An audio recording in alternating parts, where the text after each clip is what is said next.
Some stunning details to add to the Patrick Brown story tonight. The Conservative Party says the allegations of wrongdoing by the Brown campaign came from someone inside the Brown campaign team.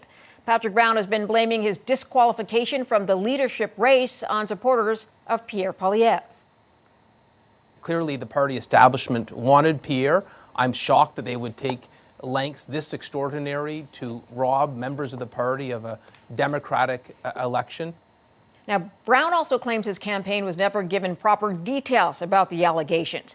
The Conservative Party is also saying tonight that Brown cannot appeal his disqualification. Let's go to Cole Hogan, a Conservative strategist for Proof Strategies. Cole, thanks for joining us today. A couple of things we want to start with. The Conservative Party now saying that the allegation of wrongdoing came from inside the Brown campaign itself. Does that surprise you? That is a little bit surprising, yes, and I think it speaks to the seriousness of the allegations. What exactly was happening there that someone within the campaign thought it was serious enough to go to the Leadership Election Organizing Committee and bring these concerns forward? Tell me a little bit more about the seriousness of the allegation, or what we know of it so far, because obviously the party wants to move forward with this. They're passing it off to investigators to look at whether the Elections Act has been contravened in some way. Yes, there's concerns around financial violations of some sort, and I think the exact details of those will be forthcoming, but they look serious nonetheless. Have you seen someone disqualified, a candidate disqualified, sort of in the middle of a race like this before? No, I've been working in conservative politics for 10 years, and this is the first I've seen of it. So this is something quite new? Absolutely, yeah. Okay, Patrick Brown, as you heard, is pointing fingers, saying this is meant to support Pierre Poilievre. That's the real reason that he's being disqualified from the race. What do you make of his argument and his accusation?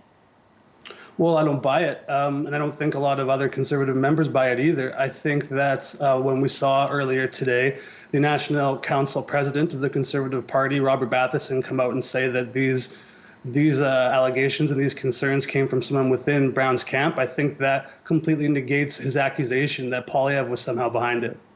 Okay, let's talk a little bit more about what this does for the Conservative Party, which has already struggled in the past number of years. Does it put another big dent in the brand? Well, I think it's not ideal. I think no political party wants to have to do something like this and disqualify a candidate in the middle of the race. But I think, again, that speaks to the seriousness of what's happened here. And, I think that afterwards ballots will be sorted out and we'll sort of see where the party goes from here. But I think what will happen will be similar to what happened in 2017 when Kevin O'Leary fell off the ballot and Brown's first place marked ballots won't count, but the second, third, and fourth rankings will on those who marked Brown first on their ballots. Yeah, so there's going to be a lot of confusion, is what you're saying, when the vote takes place. I think so. I think most people that are following the conservative leadership race and, the 675,000 people who are eligible to vote in this conservative leadership race will be following this quite closely. And I think they will, maybe make up their mind and choose a little differently as to who they're marking first on their ballot. Does this put into question new members that his team signed up? I think to a certain degree, if we're looking at the financial violations and what the allegations are, there's maybe some concerns about how members were signed up. It sounds like this could be a really big mess.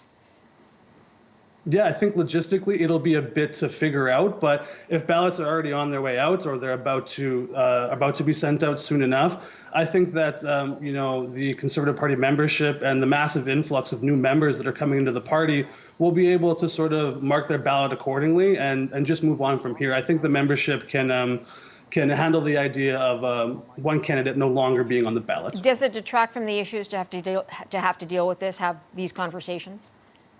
Well, I think it looks as though from the Leadership Election Organizing Committee's stance and where things are at now, that it's a bit of a done deal.